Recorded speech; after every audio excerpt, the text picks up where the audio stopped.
Picture the end of last season, standing in your field, knees aching, hands cracked, staring at blackened chili plants that anthracnose ate overnight.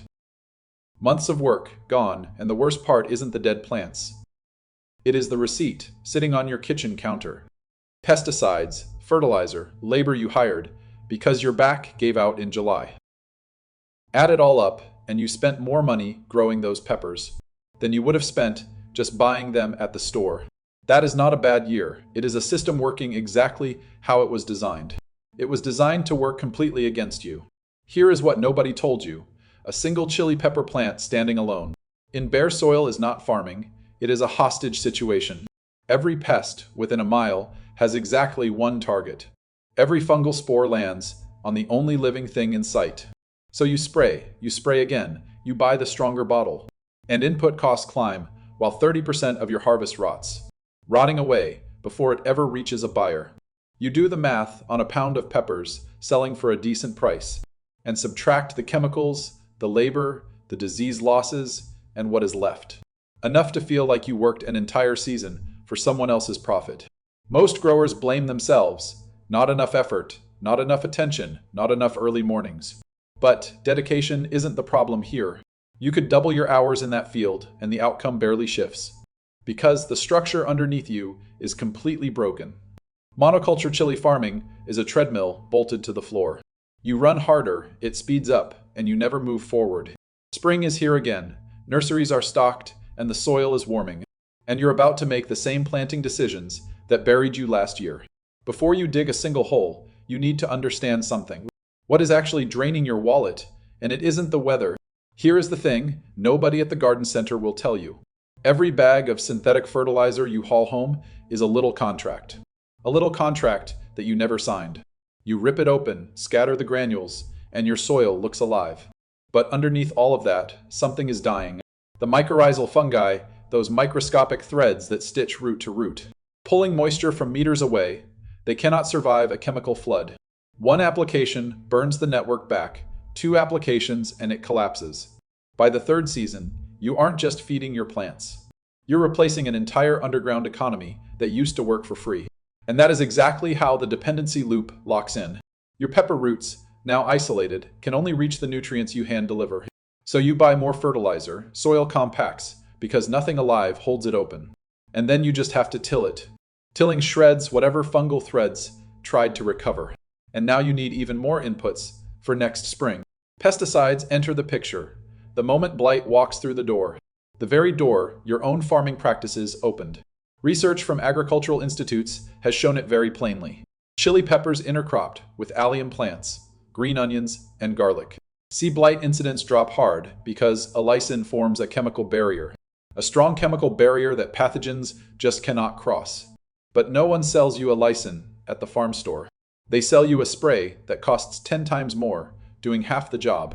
So every receipt in your pocket, fertilizer, fungicide, herbicide, that is not proof that you are farming well. It is proof that a dead soil is charging you rent, and the landlord is the system that killed your soil's immune response.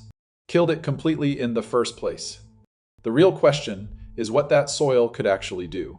If you stopped poisoning its workforce and started recruiting allies instead. Picture a security system, so advanced it works around the clock. It never bills you, gets stronger over time, and already exists.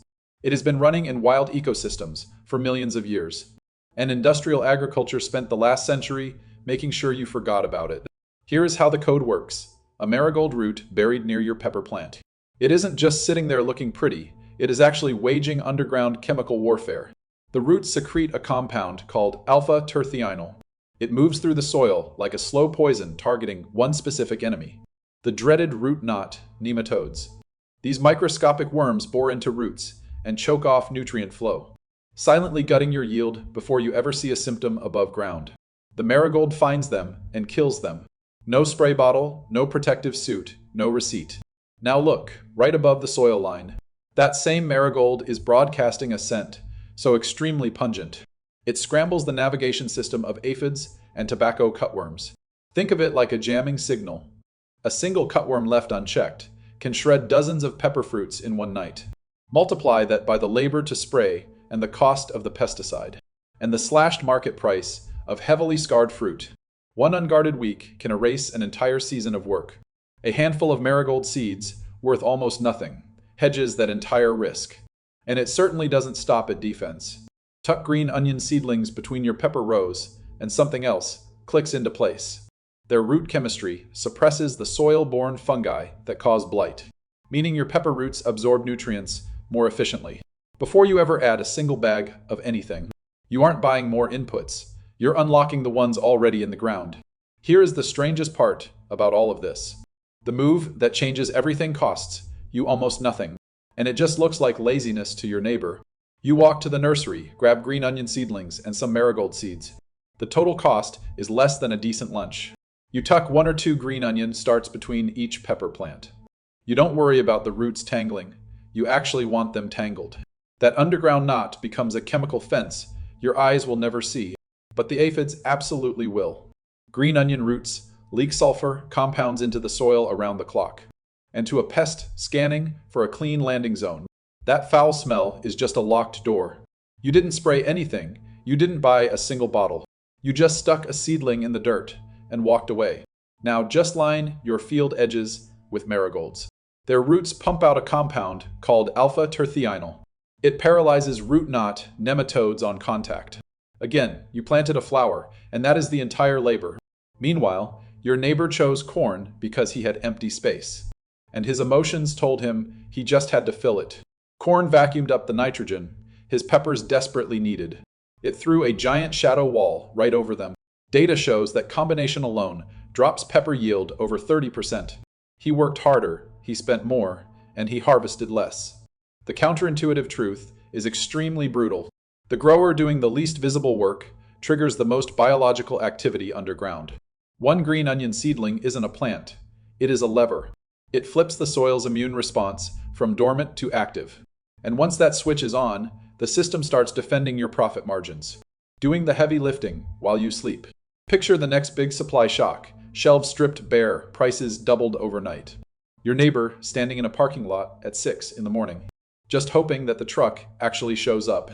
Now picture yourself walking out your back door, pulling a handful of peppers still warm from the sun, cutting green onions you never even had to baby, and brushing past marigolds that have been quietly strangling pests for weeks, without a single dollar spent on spray. That contrast isn't fantasy. It is the real difference between someone who finally built a living system and someone still renting their survival from a supply chain, a broken chain held together with duct tape.